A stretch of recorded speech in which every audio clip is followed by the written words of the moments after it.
To go on to deputation, the second deputation is from the Rutland Schools Federation. We have the roving mic available. Thank you. We have 3 minutes as in the normal procedure. Thank you. Good evening. I'm speaking on behalf of Catmose College, which is part of the Rutland District Schools Federation, and I'd like to speak in support of the application. The current provision for visions at Catmose is inadequate. There is no outside provision for the children. There is little space for the pushchairs, and almost no natural light given its location underneath the mezzanine. There was a compromised space when the building was completed and has become more constrained since as the public cafe outside is now the college refectory. This means that breastfeeding mums are overlooked by teenage students, or a blind needs to be permanently drawn down, making the space even more dependent on artificial light.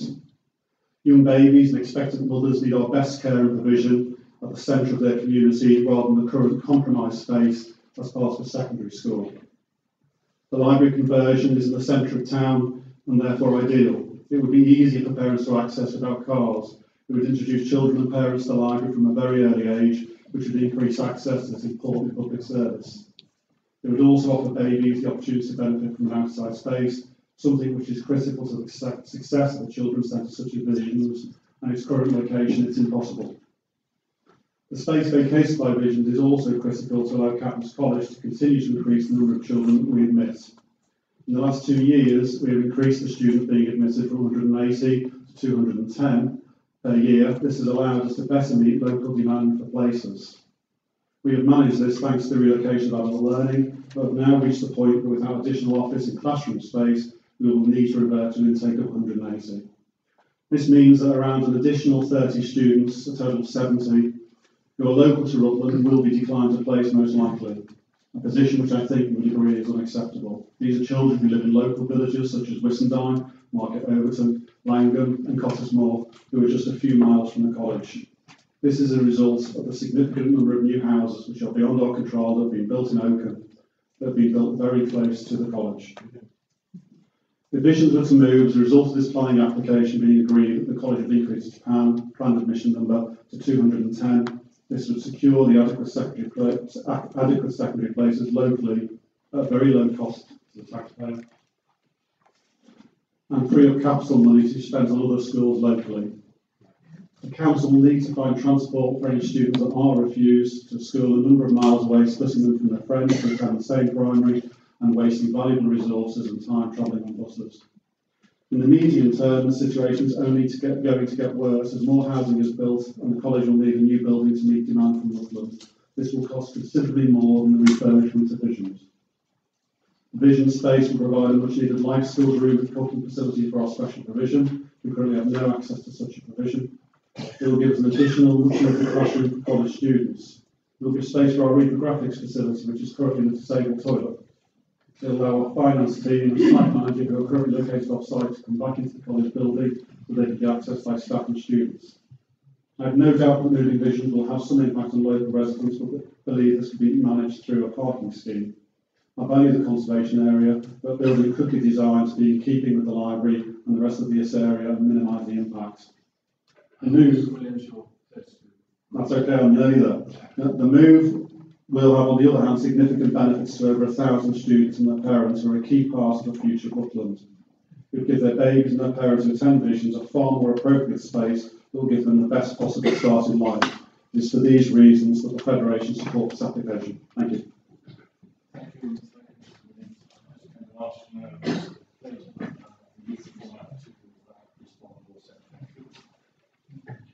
Thank you very much for the opportunity to respond, and apologies for speaking so quickly before. We would simply wish to echo Mr. Williams' comments and draw attention to the positive impact that the proposal will have on the increased availability of much needed school spaces and address the shortcomings of the current system. Members, do we have questions to Mr. Williams? I saw Mr. Gale first. Apologies. And then I will take Mr. Waters and sorry. I wasn't taking it. You're there, thank you. Mr. Williams, I totally agree with every word you just said. Your microphone on, please, sir. Thank you. Mr. Williams, I totally agree with every word you just said. But this has not happened overnight. The situation has not happened overnight. What have you done that comes back to council or your ward members about the problem you're facing. Mr. Williams, thank you. Yeah, we've been in communication with the council officers for a number of years on this matter. No, sorry, I'll say that again. We've been in contact with the council officers for a number of years on this matter. Thank you. Sorry, Mr. This is a question from Mr. Williams. It is indeed, Chairman, thank you. Through you, if I may. We've heard talk of the benefit of combining these two facilities. Using Mr. Williams' specialist knowledge, could he give us an indication of the validity of that claim, with children this age being attached next to that library and their likely uptake? What particular knowledge can you spread to us? I can only express my personal view. My personal view is the sooner children start accessing the library, the better, and the sooner they're reading, the better. Thank you very much, Mr. Chairman. Clearly, Mr. Williams, I would entirely agree with your point from the principal of Catmose and all of those points, but have you had the opportunity to assess the merits of other possible sites? I heard a lot about what it would mean for Catmose, but not a lot why this site in particular should be preferred. Mr. Williams again, thank you. I'm sorry, I don't think I'm in a position to comment on where vision should go. I think that's a matter for the council only. All I can say is what I've already said, which is that I think the location of the centre of Oakham is better than in Catmose campus, which has got very restricted parking, which has increased as an issue over the years. It will become more central to the town, which is where children and their parents should be, rather than the periphery with teenagers where they probably shouldn't have been in the first place. Thank you. Thank you, members. Before I move to the next item. Okay, thank you. I will now move to deputation, the third deputation, which is from Oakham Town Council. Thank you, Chairman and members. First of all, can I indicate that this deputation has been written by Oakham Town Council with the input from some residents and most councillors. It is not my deputation. Oakham Town Council recommended refusal of the library extension in September on the basis of lack of future expansion opportunities, inadequate parking for staff, concerns over visitors' drop-off points. National agreed policy for building work in conservation areas appear not to apply now, which is not in keeping with the Oakham Town Plan, and this would set out a precedent for future applications moving forward if the correct decision to refuse is now overturned. Rutland County Council also refused the application in line with planning guidelines. Unless there are undisclosed significant reasons this decision should not be overturned, RCC councillors represent residents, and the views and opinions of these residents should be taken into consideration, and other unrelated policies should not be allowed to cloud the issue. The majority of residents applauded the decision to refuse this application, and it is now echoing in the streets of the town, being spoken about in the coffee shops and written about in our own local papers. Why is this decision being revisited? Car parking in the original planning application has illustrated that people will have to use several already overstretched town centre car parks and across busy roads to reach the site. There are no safe, controlled pedestrian crossing points from those locations to the library. There is not an appropriate location for a safe drop-off point. Congestion and a traffic pedestrian risk is already a concern at other schools, and this is a very busy street. The County Council have constantly reviewed and instigated various traffic controls in the area. Is all that to be undermined by now adding to the congestion that will follow? The location of the play area in a congested town centre where such a concentration of exhaust fumes suggests that the welfare should be a consideration as an addition for refusal as well. Residents' concerns over noise from a play area which is within 6 metres of their homes rather than the suggested 30 metres, should not be drowned out now by bureaucracy. The peaceful garden adjacent to the site, where even county council employees are known to capture a moment of rest and relaxation at lunchtime, would no longer be a sanctuary. The town councillors and the people of Oakham who represent supported and applauded the decision to reject this application. Mr. Brooks, having had your deputation presented, you are in danger of running over. On the last sentence. Thank you. Sorry, thank you, put me off. No, I'm sorry, you can't extend that. Apologies. Right. The town councillors and the people of Oakham support the elected RCC Oakham Ward councillors in upholding the original decision, and we are asking other RCC councillors to also now reject the planning application. Thank you. Thank you very much. Mr. Brooks, thank you. I will go straight to Mr. Clayton. Thank you. Thank you for the opportunity to respond. We note that when Oakham Town Council considered the application on the 29th of September, as you set out, the grounds for refusal were the lack of future expansion, inadequate parking for staff visitors and drop-off areas. Regarding the concern over future expansion, this isn't a planning consideration. However, the application significantly increases the floor space for the children's centre and the associated communities. Staff parking will be provided at the recently expanded car park here at Catmose. It is sufficient for all staff and is within easy walking distance. However, a further increase of capacity within the car park's existing footprint is also planned and will ensure that there is no net loss of parking provision within the town. For users of the service, 10 dedicated spaces will be available in the museum car park. Turning to drop-offs, the way that children's centres operate makes drop-offs unlikely, as children are accompanied by their parents or carers throughout their visit, which tends to be for 1 or 2 hour sessions. We believe that drop-off on Bull Lane in particular is unlikely, as it is on the opposite side from the facility entrance and families would have to walk all the way around the library to access the service. Regarding pedestrian safety, the Highways Authority have raised no objections and have highlighted that despite existing high use of the library by children and families, there have been no related accidents. As I previously mentioned, ride time at the library attracts a significant number of families with no traffic disruption. For context, the Open Library attracts around 90,000 visitors a year, a very large number of people which we've not had any issues with previously.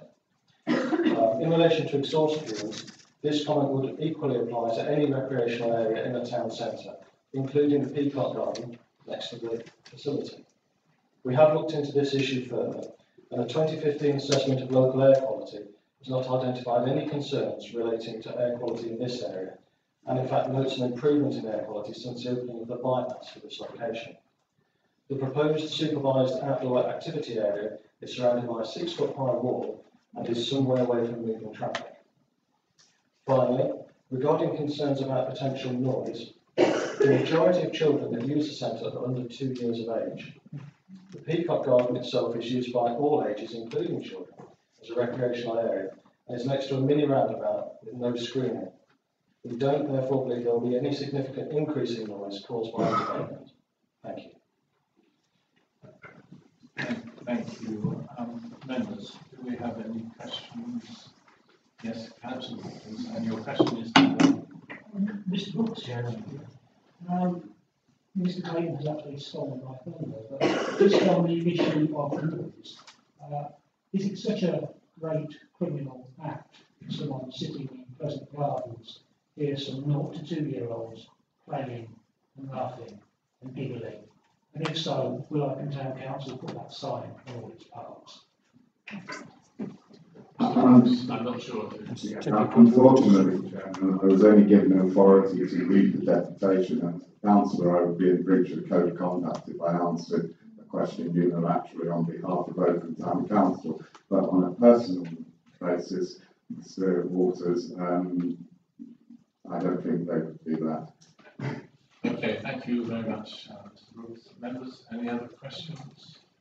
If not, I will move to the 4th deputation. So the 4th deputation is from Mr. Woodley, on behalf of residents, Mr. Woodland.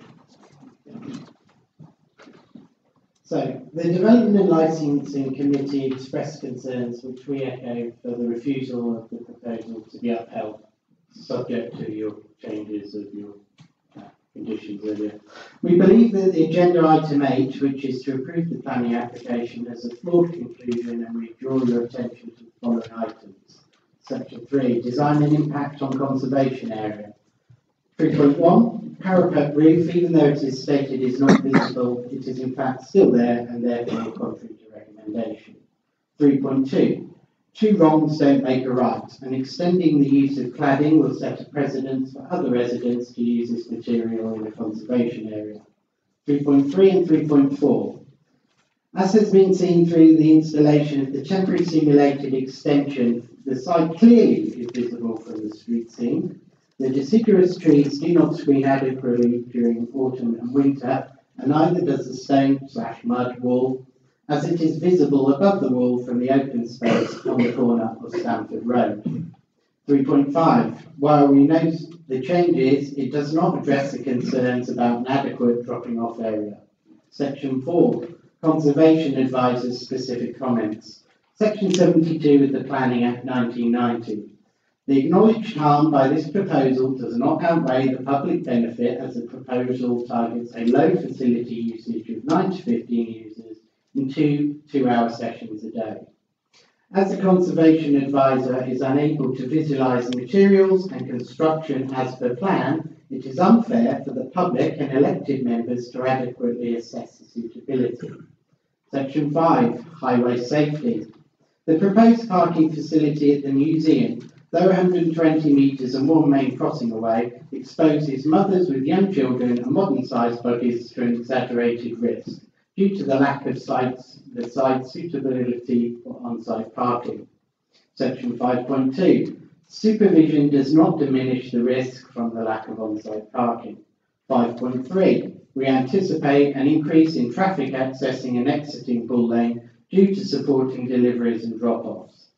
5.7. Accident records highlighted a number of recorded accidents that are due to carelessness, recklessness and excessive speed. This is in direct contradiction to this being a low-risk area for the public.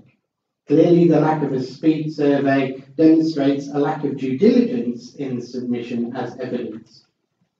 Absence of zebra crossing site suitability does not remove the need for a zebra crossing to protect the public. Parking. The lack of a quick fix, as referenced, does not provide safeguarding for the public. 5.8.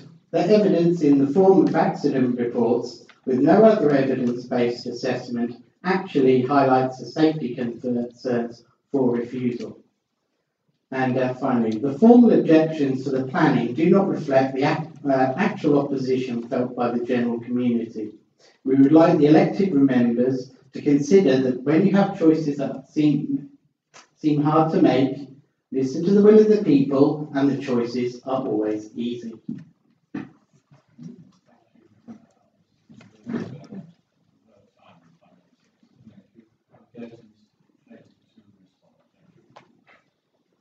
Thank you very much. I think most of the points that you've raised have been covered previously. I would say, in terms of the issue that you raised around the setting of precedents for the residents in terms of planning applications, clearly the purpose of the planning committee is to sit and view every application on its merits. I hope everyone understands that's the way that is done. And also your other point about the fact that the centre won't be completely screened by the trees and the stone mud wall. Absolutely not the case. That the intention is that the facility will be totally invisible. Clearly, parents and public need to know where it is. We've tried to blend it into the surroundings as best we can. But hopefully that's something that will be discussed later. Thank you very much. Do we have questions? No? Okay, thank you. Therefore, I'm going to now move to the full presentation of the